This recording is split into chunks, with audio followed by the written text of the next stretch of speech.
ಸುಂದರ ಭಗವಂತನ ದೇವಾಲಯ ಅದನ್ನು ಸರ್ವರ ಮನೆಯಲ್ಲಿ ಇಟ್ಕೊಳ್ಳೋದು, ಭಾಗವತಿಯನ್ನು ಮರೆಯಬೇಕು, ಇಟ್ಕೊಳ್ಳೋಕ್ಕೆ ದೇವರು ಇಲ್ಲಕ್ಕೆ ಬೇಕು, ಸದಾ ಉಪವಾಸ ಮಾಡಲಿಕ್ಕೆ ಬೇಕು. ಇದು ದೊಡ್ಡ ಕಾನ್ಸೆಪ್ಟ್.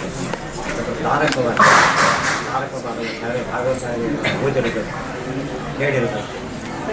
ಸಮೀರಾಚಾರ್ಯ ಕಂಠಪಲ್ಲಿ ಕವಳಲ್ಲಿ ಮನೆತನ ಅಂದರೆ ಭಾರಿತ ಸತ್ಯವೀರ ಸ್ವಾಮಿಗಳ ವಿಶೇಷವಾದ ದೊಡ್ಡ ಕಾಣಿಕೆ ಕೊಟ್ಟ ಮನೆತನ ಅದು. ಅಂಥ ಮಹನೀಯ ವಂಶಕ್ಕೆ ತಕ್ಕಂತೆ ಬಂದು ಬಹಳ ಮುಖ್ಯವಾದ. ಇಂಜಿನಿಯರಿಂಗ್ ಕಾಲೇಜಲ್ಲಿ ಮೆಡಿಕಲ್ ಓದಿ ಆಗ್ತಾರೆ, ಇಂಜಿನಿಯರಿಂಗೇ ಓದಬೇಕು. ಮೆಡಿಕಲ್ ಕ್ರೀಡಾ ಪ್ರದೇಶಗಳು ಸುಧಾರೆ ಓದಬೇಕು.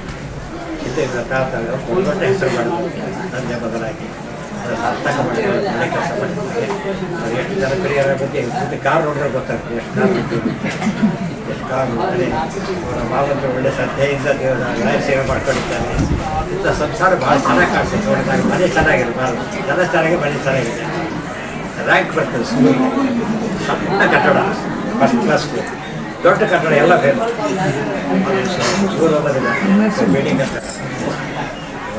ಜೀವನ ಶಾಸ್ತ್ರಕ್ಕೆ ದೇವರ ಸ್ಮರಣೆ ಅಂತ ಅದಕ್ಕೆ ವಿಶೇಷ ಇನ್ನೂ ಹೆಚ್ಚೆಚ್ಚಾಗಿ ನಡೀಲಿ.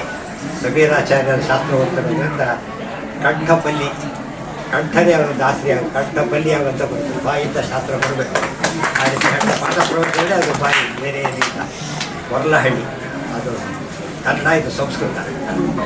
ಮಂತ್ರಾಲಯ ಮಂಚಾಲಯ ಅಂತ ಇರೋದು ಹಾಗೆ ಅದನ್ನು ಮಾಡಿಸಿದ್ದು ದೇವರು ಕೊಟ್ಟಿದ್ದು. ಇನ್ನೂ ಹೆಚ್ಚಾಗಿ ಇನ್ನೂ ಹೆಚ್ಚು ಕೊಡಲಿ, ಶಿಷ್ಯರಿಗೂ ಮನೆ ಕಟ್ಟಿಕೊಳ್ಳೋ ರೀತಿಯಾಗಿ